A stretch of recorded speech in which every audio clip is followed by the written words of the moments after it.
Te dou minha mulher se você me dá sua esposa, disse meu chefe milionário, mas eu calei ele de um jeito que ele jamais imaginou. Se você é uma pessoa de bom coração, se inscreva no canal, pois parte da renda que ele nos gera, doamos para a instituição Mão Amiga, onde ajudamos crianças de baixa renda a se alimentarem. O que você vai ouvir agora vai te chocar tanto quanto chocou a mim. Naquela noite que mudou minha vida para sempre, era uma terça-feira fria de julho, e eu estava sentado naquele restaurante chique do centro da cidade, com minha esposa Marina ao meu lado, tentando entender como diabos tinha chegado até ali. Sabe aqueles momentos na vida onde você sente que está vivendo um pesadelo, mas você está acordado? Era exatamente isso que eu estava sentindo. Meu chefe, Ricardo Mendes, um homem de 50 e poucos anos, dono de uma das maiores construtoras da região, estava ali na minha frente com um sorriso que me dava arrepios.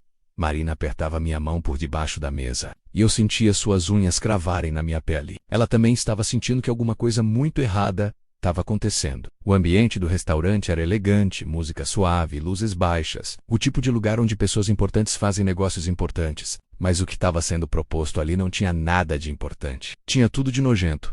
Ricardo limpou a garganta e repetiu aquelas palavras que ainda ecoam na minha cabeça até hoje. Te dou minha mulher se você me dá sua esposa. A esposa dele, Cláudia, uma mulher de uns 40 anos, loira, cirurgiada, estava sentada ao lado dele com um olhar vazio, como se já tivesse passado por aquilo outras vezes. Ela não demonstrava choque, não demonstrava nada. Era como se fosse apenas mais um jantar de negócios para ela. Eu olhei para Marina e vi lágrimas se formando nos olhos dela. Minha esposa, a mulher mais pura e honesta que eu conhecia, estava sendo tratada como mercadoria por aquele homem. Senti uma raiva subir pelo meu peito, uma vontade de levantar da mesa e socar a cara daquele desgraçado. Mas eu me controlei. Porque naquele momento, uma ideia começou a se formar na minha cabeça. Uma ideia que ia fazer aquele homem se arrepender amargamente de ter feito essa proposta.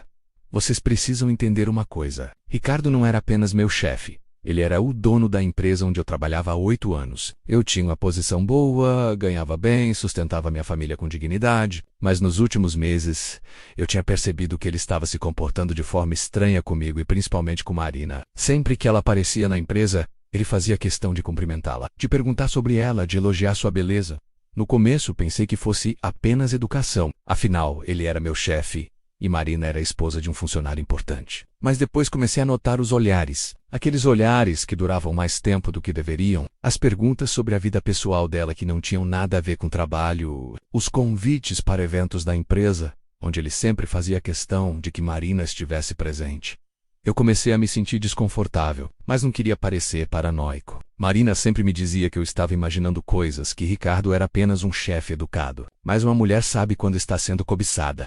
E no fundo, ela também sentia alguma coisa estranha. Ela só não queria me preocupar porque sabia que eu dependia daquele emprego. A situação foi escalando aos poucos. Primeiro foram os aumentos salariais, que eu não estava esperando. Depois os benefícios extras, o plano de saúde melhor, as bonificações sem explicação. Ricardo sempre justificava dizendo que eu era um funcionário exemplar, que merecia ser reconhecido. Mas eu comecei a perceber que tudo isso vinha acompanhado de uma cobrança sutil. Para que Marina participasse mais dos eventos sociais da empresa, quando ele sugeriu que Marina poderia trabalhar como consultora de marketing da construtora, eu deveria ter dito não na hora. Mas a proposta era tentadora. O salário era excelente. E nós estávamos querendo comprar nossa casa própria. Marina topou e eu acabei concordando. Mesmo sentindo um nó no estômago, foi aí que as coisas começaram a ficar realmente estranhas. Marina começou a trabalhar no escritório 3 vezes por semana. E nessas ideias, Ricardo sempre arranjava um jeito de ficar perto dela. Sempre tinha uma reunião que ela precisava participar, sempre tinha um cliente importante que ela precisava conhecer. E eu, como um idiota, achava que minha esposa estava simplesmente se destacando no trabalho. Até que uma noite, Marina chegou em casa diferente. Ela estava quieta, pensativa. E quando perguntei se estava tudo bem, ela disse que Ricardo tinha feito alguns comentários estranhos sobre nosso casamento. Perguntou se éramos felizes, se eu a tratava bem, se ela não sentia falta de aventura na vida. Marina ficou desconfortável e mudou de assunto, mas contou para mim porque achou que eu deveria saber. Foi nessa noite que tudo começou a fazer sentido na minha cabeça. Os aumentos, benefícios, o emprego para Marina, tudo fazia parte de um plano. Ricardo estava tentando nos comprar. Ele estava criando uma dependência financeira para depois cobrar o preço. E o preço era minha esposa. Comenta aí se você já desconfiou de algo assim na sua vida. Porque o que aconteceu depois dessa descoberta vai te deixar de boca aberta. Ricardo achou que estava lidando com um homem desesperado que faria qualquer coisa por dinheiro. Mas ele não sabia com quem estava mexendo. Eu não consegui dormir naquela noite. Fiquei olhando para o teto, pensando em como aquele homem tinha a audácia de tentar comprar minha família. Marina dormia ao meu lado, mas eu sabia que ela também estava fingindo. Sentia ela se mexer na cama, inquieta, provavelmente pensando na mesma coisa que eu. No dia seguinte, quando chegou na empresa, Ricardo me chamou na sala dele com aquele sorriso falso de sempre. Ele fechou a porta e foi direto ao assunto. Disse que tinha uma proposta muito interessante para me fazer, que poderia mudar nossa situação financeira para sempre. Falou sobre uma sociedade no negócio, sobre como eu poderia ser mais do que um simples funcionário. Mas havia uma condição. Marina precisaria se envolver mais com os aspectos sociais da empresa. Participar de jantares com clientes importantes, viagens de negócios, eventos corporativos. Eu fingi interesse. Perguntei sobre detalhes, valores, percentuais. Ricardo estava eufórico, achando que tinha me fisgado. Explicou que muitos negócios importantes eram fechados em ambientes sociais, que a presença de uma mulher elegante e inteligente como Marina seria fundamental para impressionar os clientes. Disse que ela seria como uma embaixadora da empresa, que ganharia muito bem por isso. O mais nojento era a forma como ele falava sobre minha esposa. Dizia que ela tinha o perfil perfeito, que era bonita, educada, que sabia conversar, que os clientes ficariam encantados com ela. Eu ouvia aquilo e sentia vontade de vomitar, mas mantinha o sorriso no rosto, fingindo que estava interessado na proposta. Quando saí da sala dele, minha cabeça estava a mil. Eu sabia exatamente o que aquele homem queria, e não era apenas que Marina fosse uma embaixadora da empresa. Ele queria minha esposa para ele e estava disposto a pagar qualquer preço por isso. Mas se ele achava que eu ia aceitar calado, estava muito enganado. Naquela mesma tarde, eu fiz uma coisa que mudou tudo. Baixei um aplicativo de gravação no meu celular e comecei a gravar todas as conversas que tinha com Ricardo. Eu precisava de provas do que estava acontecendo, porque sabia que mais cedo ou mais tarde ele ia mostrar sua verdadeira face. E quando isso acontecesse, eu queria estar preparado. Durante as próximas semanas, Ricardo intensificou a pressão. Chamava a Marina para reuniões desnecessárias. Inventava eventos corporativos onde ela precisava estar presente. Sempre arranjava um jeito de ficar sozinho com ela por alguns minutos. Marina começou a ficar cada vez mais desconfortável. Mas quando sugeria que parasse de trabalhar na empresa, eu pedia para ela aguentar mais um pouco. Vocês devem estar pensando que eu era um marido horrível por deixar minha esposa passar por isso. Mas eu tinha um plano e Marina sabia disso. Eu contei para ela sobre minhas suspeitas, sobre as gravações que estava fazendo, sobre como eu achava que Ricardo estava tentando nos manipular. Marina ficou chocada no início, mas depois entendeu que precisávamos de provas concretas para desmascará-lo. Foi ela mesma quem sugeriu que continuássemos interpretando o papel de casal ingênuo e necessitado. Marina é muito mais inteligente do que Ricardo imaginava, e ela começou a provocar situações onde ele se sentia à vontade para mostrar suas verdadeiras intenções, sempre com o celular gravando, é claro. A situação chegou ao ponto onde Ricardo começou a ser mais direto. Numa dessas reuniões particulares, ele disse para Marina que ela merecia coisa melhor na vida, que um homem como eu não sabia dar valor para uma mulher como ela. Perguntou se ela nunca pensava em como seria sua vida se tivesse escolhido um homem mais bem-sucedido financeiramente. Marina fingiu ficar pensativa e disse que às vezes se perguntava sobre isso, especialmente quando via como outras mulheres viviam. Ricardo viu ali uma oportunidade e começou a falar sobre como ele poderia proporcionar uma vida de luxo para ela. Viagens internacionais, roupas caras, carros importados, tudo isso sem que ela precisasse abrir mão do casamento, apenas sendo mais aberta para novas experiências. Quando Marina me contou essa conversa em casa, eu senti uma mistura de raiva e satisfação. Raiva porque aquele desgraçado estava tentando seduzir minha esposa descaradamente. Satisfação porque eu tinha tudo gravado e ele estava cavando a própria cova. Foi então que Ricardo resolveu dar o próximo passo. Ele nos convidou para aquele jantar no restaurante chique. Disse que queria apresentar sua esposa para nós, que seria um encontro entre casais para conhecermos melhor uns aos outros. Ele disse que tinha uma proposta muito especial para fazer, que poderia beneficiar todos nós. Marina e eu fomos para aquele jantar sabendo exatamente o que ia acontecer. Eu tinha o celular com o aplicativo de gravação já ligado no bolso da camisa. E Marina sabia que qualquer coisa que Ricardo dissesse seria usada contra ele. Nós dois estávamos nervosos, mas também determinados a acabar com aquela palhaçada, de uma vez por todas. Quando chegamos no restaurante, Ricardo e Cláudia já estavam lá. Ela parecia uma mulher resignada, como se já soubesse o que o marido estava planejando e tivesse aceitado ser parte daquilo. Durante o jantar, Ricardo foi contando sobre seus negócios, sobre como tinha conseguido construir seu império, sobre como a vida tinha sido generosa com ele. Deixa um like se você está entendendo onde essa história está chegando, porque o que aconteceu na sequência foi tão chocante que ainda tenho dificuldade de acreditar que realmente aconteceu. Foi depois da sobremesa que Ricardo começou a mostrar sua verdadeira face. Ele pediu uma garrafa do vinho mais caro da casa e disse que queria fazer um brinde especial. Cláudia olhou para ele com uma expressão que misturava medo e cansaço, como se já soubesse o que estava vindo. Eu senti meu coração acelerar. Sabendo que o momento que eu estava esperando finalmente tinha chegado, Ricardo se inclinou para frente na mesa. Olhou diretamente para Marina e começou a falar sobre como casamentos longos às vezes perdiam a paixão. Como as pessoas precisavam de novas experiências para manterem o relacionamento vivo. Disse que ele e Cláudia tinham descoberto uma forma de renovar o casamento deles, através de experiências diferentes. Experiências compartilhadas com outros casais. Marina fingiu não entender completamente o que ele estava insinuando e perguntou o que exatamente ele queria dizer com experiências compartilhadas. Foi aí que Ricardo soltou aquela bomba que vocês já ouviram. Ele disse que achava que nós dois éramos um casal muito bonito, que ele e Cláudia gostariam de conhecer-nos melhor de forma mais íntima. Então veio a proposta nojenta. Te dou minha mulher se você me dar sua esposa. O silêncio que se seguiu foi ensurdecedor. Eu podia ouvir meu próprio coração batendo no peito, podia sentir a tensão no ar como se fosse algo físico. Marina apertou minha mão com tanta força que pensei que ela fosse quebrar meus dedos. Cláudia baixou os olhos para o prato, como se quisesse desaparecer dali. Ricardo continuou falando, tentando tornar sua proposta mais palatável. Disse que não era nada sórdido, que era apenas uma questão de adultos maduros explorarem novas possibilidades, que muitos casais bem-sucedidos faziam esse tipo de acordo, que seria apenas algumas noites, fins de semana especiais, viagens organizadas, que todos sairiam ganhando com isso. Ele falou sobre os benefícios financeiros que isso traria para minha família. A sociedade na empresa se tornaria realidade. Eu ganharia uma percentagem substancial dos lucros. Marina teria um salário muito melhor. Nós poderíamos comprar uma casa maior, viajar para o exterior, dar uma vida melhor para nossos filhos no futuro. Tudo isso em troca de algumas noites especiais entre casais. Eu fingi que estava considerando a proposta. Perguntei sobre detalhes, sobre como funcionaria, sobre a frequência desses encontros. Ricardo estava eufórico, achando que tinha conseguido me convencer. Ele explicou que seria tudo muito discreto, muito elegante, que eles tinham uma casa de campo onde esses encontros aconteceriam, longe de olhares curiosos.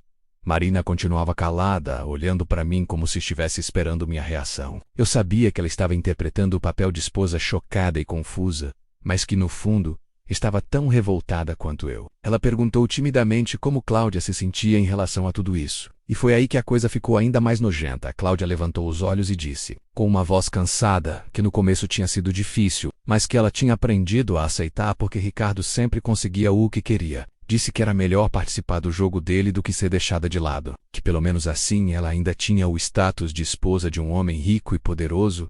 Aquelas palavras me deram mais raiva ainda. Eu podia ver que Cláudia era uma mulher quebrada, que tinha sido manipulada e chantageada pelo marido durante anos, até aceitar aquela situação degradante. E agora Ricardo queria fazer a mesma coisa comigo e com Marina. Ele continuou pressionando, dizendo que precisava de uma resposta naquela noite mesmo, que tinha outros casais interessados na sociedade, mas que preferia trabalhar com pessoas que já conhecia e confiava. Disse que se eu não topasse, talvez fosse melhor eu procurar outro emprego, porque ele preferia ter sócios, não funcionários. A ameaça estava clara. Ou eu aceitava entregar minha esposa para ele, ou eu perderia meu emprego e ficaria sem nada. Ricardo achava que me tinha encurralado, que eu não teria escolha a não ser aceitar sua proposta nojenta. Ele olhava para Marina como se ela já fosse propriedade dele, como se fosse apenas uma questão de tempo até conseguir o que queria. Foi nesse momento que eu tomei minha decisão. Olhei para Marina, que me deu um aceno quase imperceptível, confirmando que ela estava pronta para o que ia acontecer. Respirei fundo. Sorri para Ricardo e disse que precisava admitir uma coisa antes de dar minha resposta final. Super thanks. Se essa tensão está te deixando na expectativa, porque agora vem a parte que mudou tudo para sempre. Ricardo achou que estava prestes a conseguir o que queria, mas ele não fazia ideia do que estava esperando por ele.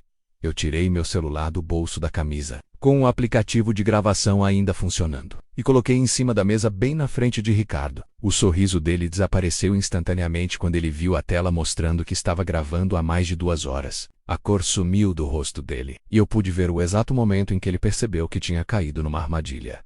Disse para ele que havia uma coisa que ele precisava saber sobre mim, que eu nunca fui o homem desesperado e necessitado que ele pensava que eu era, que desde o primeiro dia em que percebi suas intenções com minha esposa, eu comecei a me preparar para esse momento, e que tudo o que ele tinha dito naquela noite, assim como todas as conversas dos últimos meses, estavam gravadas e salvas em vários lugares seguros.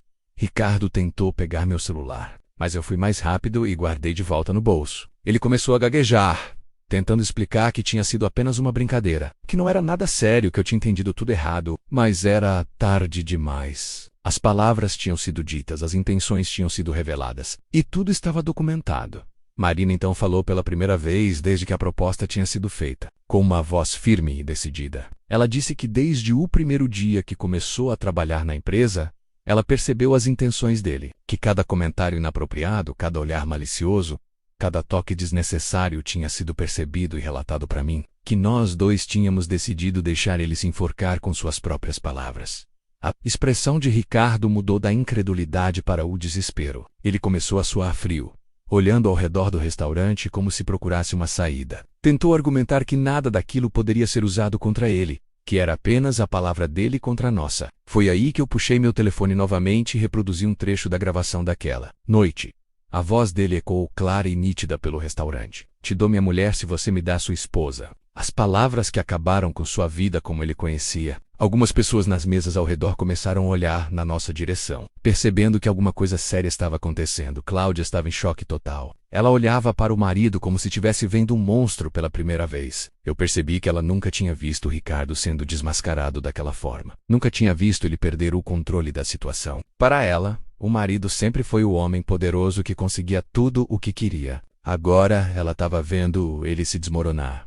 Ricardo tentou uma última cartada. Disse que me pagaria qualquer quantia para eu apagar as gravações. Ofereceu o dobro do meu salário, depois o triplo, depois uma quantia absurda em dinheiro vivo. Estava claramente desesperado, percebendo que sua reputação, seu casamento e seus negócios estavam por um fio. Eu respondi que algumas coisas na vida não tinham preço, que a dignidade da minha esposa não estava à venda por nenhuma quantia, que o respeito pela minha família era algo que nenhum dinheiro do mundo poderia comprar, e que homens como ele precisavam aprender que nem tudo nesta vida pode ser comprado com dinheiro. Foi, então, que Marina revelou o próximo passo do nosso plano. Ela disse que, além das gravações que tínhamos feito, ela também tinha documentado todos os episódios de assédio que tinha sofrido na empresa. Todas as vezes que ele tinha feito comentários inapropriados, todos os toques desnecessários, todas as insinuações, tudo estava registrado com data, horário e circunstâncias. Ela explicou que tinha conversado com outras funcionárias da empresa e descoberto que não era a única que estava passando por isso, que Ricardo tinha um padrão de comportamento e que várias mulheres tinham histórias similares para contar, que ela tinha conseguido convencer algumas delas a também documentarem suas experiências. A cara de Ricardo quando ouviu isso foi de puro terror. Ele percebeu que não estava lidando apenas com um funcionário descontente, mas com um caso muito maior que poderia derrubá-lo completamente. Um caso de assédio sexual sistemático que envolveria várias vítimas e anos de comportamento predatório. Disse para ele que nós tínhamos duas opções para oferecer. A primeira era tornar tudo público imediatamente, entregar as gravações para a mídia, processar ele por assédio sexual, expor seu comportamento para toda a cidade, arruinar sua reputação, sua empresa e sua família da mesma forma que ele tinha tentado arruinar a nossa. A segunda opção era mais civilizada, mas não menos devastadora para ele. Ele renunciaria imediatamente à presidência da empresa, transferindo o controle para o conselho administrativo. Pagaria uma indenização substancial para minha esposa e para todas as outras mulheres que tinham sido vítimas do comportamento dele, e desapareceria da nossa vida para sempre. Ricardo estava completamente derrotado. Ele sabia que não tinha escolha, que qualquer uma das opções significava o fim da vida que ele conhecia. Mas pelo menos na segunda opção, ele ainda teria uma chance de manter alguns pedaços da sua dignidade intactos. Cláudia foi a primeira a falar depois do ultimato. Com uma voz que eu nunca tinha ouvido antes, firme e decidida, ela disse que queria o divórcio, que tinha aguentado anos de humilhação de ser tratada como o berreto de fingir que não sabia dos casos extraconjugais do marido, que aquela noite tinha sido a gota d'água que faltava para ela recuperar sua dignidade. Ela olhou diretamente para Marina e pediu desculpas por ter sido cúmplice silenciosa do comportamento do marido. Disse que tinha vergonha de ter chegado ao ponto de aceitar participar daquele jantar nojento, que Marina tinha feito o que ela deveria ter feito anos atrás, que era enfrentar Ricardo ao invés de se submeter a ele. Ricardo tentou falar alguma coisa, mas Cláudia o cortou imediatamente. Disse que ele tinha perdido o direito de falar qualquer coisa para ela, que ela já tinha procurado um advogado e que ia pedir metade de tudo o que eles tinham construído juntos, que ele podia ficar com a empresa em ruínas, mas que ela ia garantir sua parte antes que tudo desmoronasse. Foi nesse momento que Ricardo finalmente entendeu que tinha perdido tudo. Não apenas o controle sobre mim e Marina, mas também sua esposa, sua família, sua reputação. Ele tinha apostado todas as fichas numa jogada arriscada e tinha perdido de forma espetacular. O homem poderoso que sempre conseguia tudo o que queria estava ali, humilhado na frente de todos. Eu disse para ele que ele tinha 24 horas para tomar sua decisão. Ou ele aceitava nossa proposta e pelo menos mantinha alguma dignidade, ou nós tornaríamos tudo público e ele perderia tudo da forma mais humilhante possível. Que a escolha era dele, mas que depois daquele prazo não haveria mais negociação. Marina e eu nos levantamos da mesa. Antes de ser, ela se virou para Cláudia e disse que se ela precisasse de qualquer apoio durante o processo de divórcio, nós estaríamos dispostos a ajudar. Que mulheres precisavam se apoiar mutuamente contra homens como Ricardo. Cláudia agradeceu com lágrimas nos olhos e disse que ia ligar para ela nos próximos dias, no caminho para casa. Marina e eu mal conseguíamos acreditar no que tinha acabado de acontecer. 8 meses de planejamento de fingir que éramos ingênuos, de suportar as investidas nojentas de Ricardo. Tudo tinha valido a pena para ver a cara dele quando percebeu que tinha sido enganado o tempo todo. Marina me disse que a parte mais difícil tinha sido fingir que estava considerando a proposta dele, que ela tinha sentido vontade de jogar o vinho na cara dele quando ele falou sobre me dar ela como se fosse um objeto, mas que sabia que precisávamos deixar ele se enforcar completamente antes de mostrar nossas cartas. No dia seguinte, Ricardo ligou para mim antes mesmo de eu chegar na empresa. Sua voz estava quebrada, derrotada. Ele disse que aceitava nossa proposta, que renunciaria ao cargo de presidente, que pagaria as indenizações, que nunca mais se aproximaria de nenhuma de nós.